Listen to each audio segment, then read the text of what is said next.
একবার এক গোরক্ষণ সমিতির জনৈক প্রচারক স্বামীজির কাছে আসেন।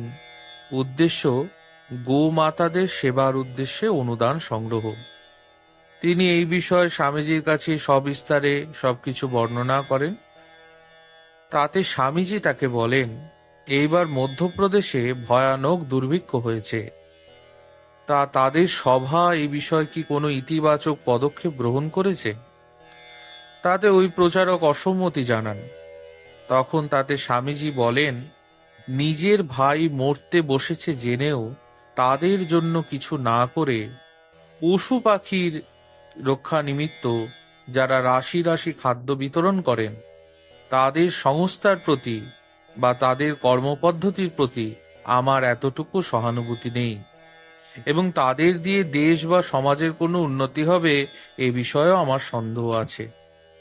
কিন্তু ওই প্রচারক তাতে এতটুকু দমে না গিয়ে স্বামীজিকে বলেন, মানুষ তার স্বীয় কর্মেরই ফল ভোগ করছে।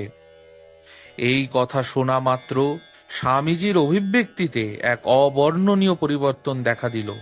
তিনি বললেন, ওই একই কথা তো গোমাতাদের ক্ষেত্রেও প্রযোজ্য, তাই নয় কি? এবার গোরক্ষা প্রচারক এতে খানিকটা অপ্রতিভ হয়ে উত্তর দিলেন, আগে মহাশয়, শাস্ত্রে বলে গরু আমাদের মাতা। স্বামীজি তখন এক বিদ্রুপাত্মক ভঙ্গিতে তার প্রত্যুত্তরে জানালেন, নতুবা এমন সব কৃতি সন্তান আর কেই বা প্রসব করতে পারেন। নমস্কার। জয় মা, জয় ঠাকুর, জয় স্বামীজি।